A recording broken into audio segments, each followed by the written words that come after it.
Uma das maiores catástrofes enfrentadas por Portugal aconteceu no dia 1º de novembro de 1755, quando um terremoto, seguido por uma tsunami, atingiu cidades do litoral e causaram incêndios que duraram alguns dias. Lisboa foi a cidade mais afetada, e esse evento, que teve milhares de mortes, trouxe consequências sociais, políticas, religiosas e até filosóficas. Eu sou o Vogel, bem-vindos ao Vogalizando a História, e hoje a gente vai te falar sobre o terremoto de Lisboa de 1755.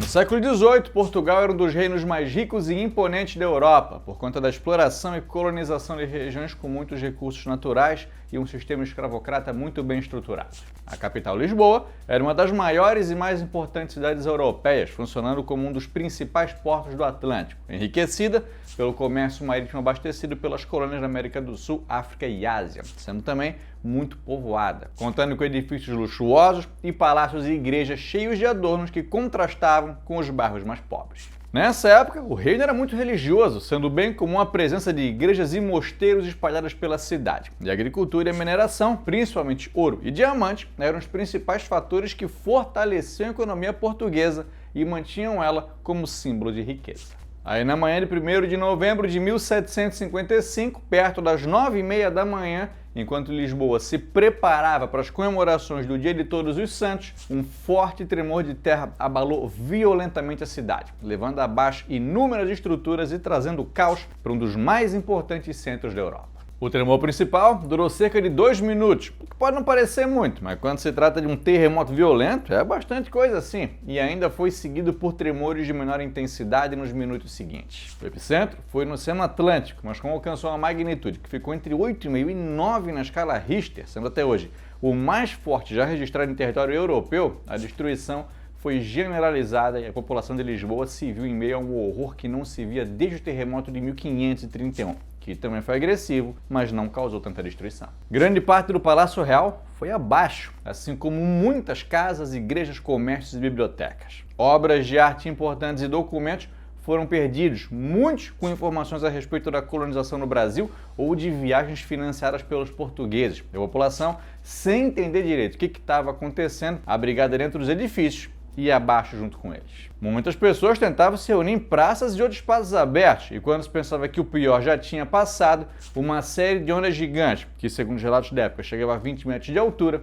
atingiu a costa de Lisboa e colaborou com a tragédia. Essas tsunamis ampliaram ainda mais a destruição e aumentaram o custo humano. Pessoas, animais, barcos e destroços eram carregados pela força das águas. E como a vida não é um morango, uma onda de incêndios também se espalhou por Lisboa. Na época, as velas eram o único meio de iluminação não natural e várias delas foram acesas para que se celebrasse os santos no dia 1º de novembro.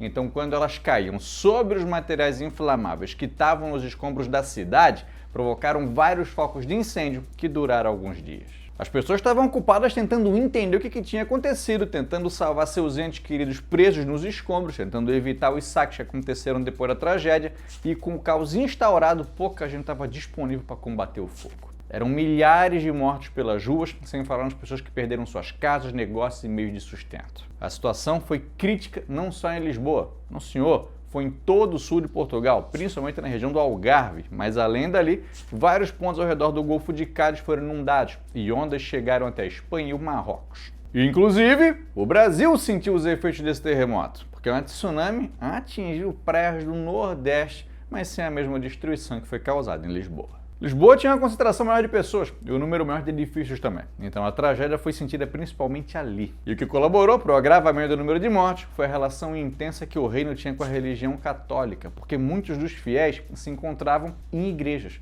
por conta da celebração do Dia de Todos os Santos quando o terremoto aconteceu, e acabaram soterradas quando as igrejas foram ao chão. Isso causou uma grande crise de fé. Muita gente acreditou que o terremoto foi uma punição divina, visto que aconteceu num dia considerado santo pelos católicos e muitos morreram justamente dentro de igrejas. Mas teve também quem usasse o terremoto para promover a ciência, como o filósofo alemão Immanuel Kant, que contestou essa ideia de que a tragédia era um castigo divino, escrevendo que foram fatores mecânicos, químicos e geográficos que formaram o conjunto que causou tanta destruição. Isso foi no século XVIII, o século das luzes, século do iluminismo. Então outros filósofos, como Voltaire e Rousseau, também escreveram sobre o terremoto e várias discussões aconteceram, colocando o poder de Deus ou a falta dele no centro do debate. Nessa época, Portugal vivia o reinado de Dom José I, mas a família real não estava em Lisboa quando o terremoto aconteceu, e sim em Santa Maria de Belém, voltando logo depois para ajudar a minimizar os danos da tragédia. Quem teve grande influência na redução de danos posteriores e reconstrução de Lisboa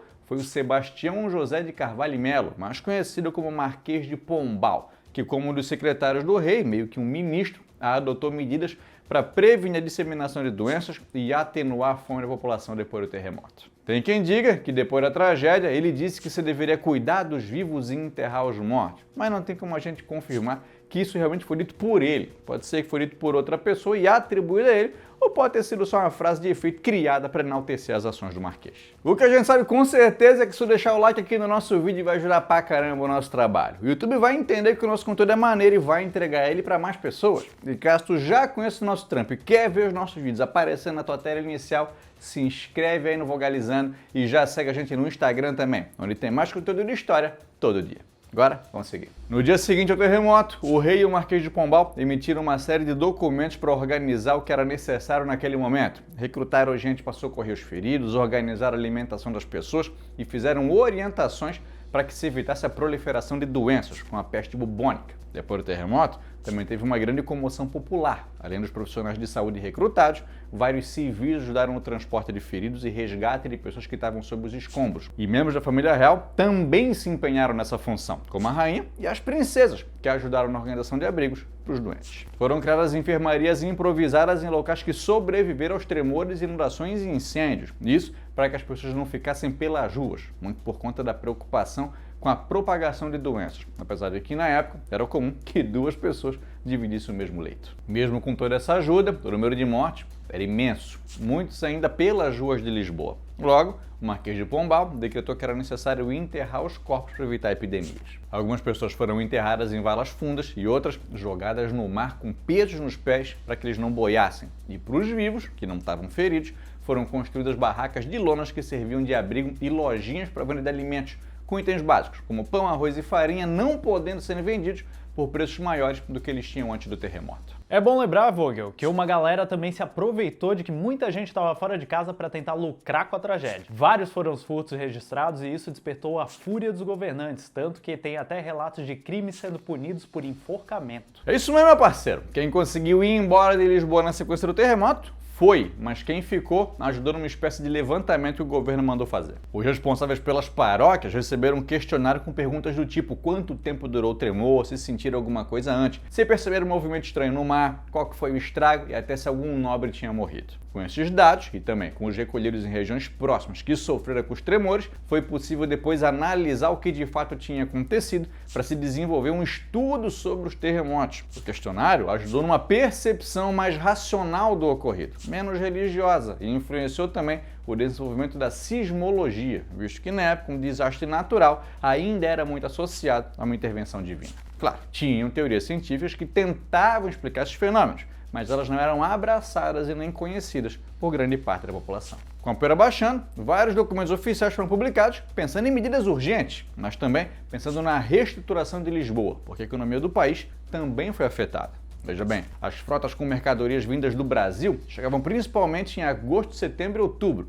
Então, no dia 1º de novembro, os estoques de ouro, café, açúcar, tabaco estavam cheios. Muita coisa ainda ia ser distribuída e comercializada e muita coisa foi perdida. Como o Brasil ainda era uma colônia portuguesa, o impacto dessa catástrofe repercutiu aqui também. O Brasil foi ainda mais pressionado em enviar riquezas para Portugal. O ouro e outros metais preciosos que vinham de Minas Gerais, Goiás e Mato Grosso foram vistos como fundamentais para financiar a reconstrução de Lisboa e estabilizar a economia portuguesa. Então foi aumentado o rigor na cobrança do quinto, aquele tributo sobre o ouro que recolhia 20% dele para a coroa portuguesa, e com a corte precisando de mais dinheiro para reconstruir a capital, a população colonial ficou mais sobrecarregada. A fiscalização ficou mais intensa e as insatisfações ficaram maiores também, o que viria a desembocar na Inconfidência Mineira, como a gente já falou nesse vídeo aqui. Pensando não só em reerguer a capital, o Marquês de Pombal traçou um plano para fortalecer a capital, uma tentativa de impedir que novos desastres naturais afetassem de maneira tão agressiva a população e o comércio. As ruas foram desenhadas para que ficassem mais largas e retas, e os edifícios contariam com as conhecidas gaiolas pombalinas, estruturas compostas por madeiras na vertical, horizontal e diagonal, que apresentavam uma resistência maior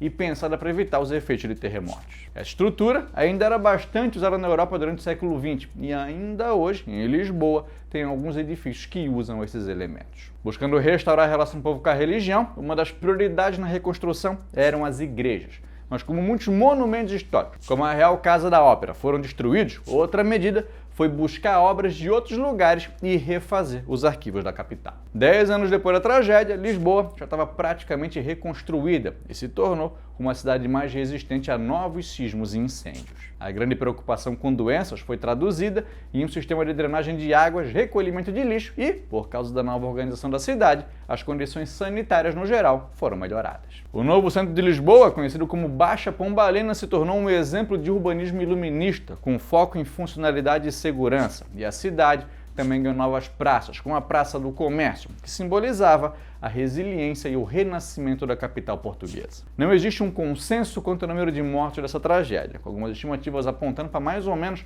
10 mil pessoas nos primeiros dias, mas outros números mais ousados chegam a bater na casa dos 70 mil, o que é um número altíssimo, pensando que Lisboa tinha cerca de 200 mil pessoas na época. A resposta ao terremoto consolidou o poder do Marquês de Pombal nesse período, que usou o evento como oportunidade para implementar reformas administrativas e econômicas em Portugal e nas colônias, o que levou o cara a ser conhecido como um dos déspotas esclarecidos da época. Caso queira um vídeo sobre o Marquês ou sobre os déspotas esclarecidos, deixa um comentário aí pedindo, que a gente faz. O terremoto de Lisboa de 1755 deixou um legado duradouro e que marcou um divisor de águas na compreensão dos desastres naturais, influenciando o debate sobre ciência, religião e governança, mudando para sempre a história de Portugal. O vídeo de hoje fica por aqui. E só para lembrar que o terremoto de Lisboa foi uma sugestão vinda ali do nosso Instagram. Volta e meia a gente abre uma caixa de perguntas por lá e faz umas enquetes. Mas enquete boa mesmo. É aquela que a gente faz para os nossos membros aqui na nossa comunidade. Para quem não tá ligado, a maioria dessa galera que aparece aqui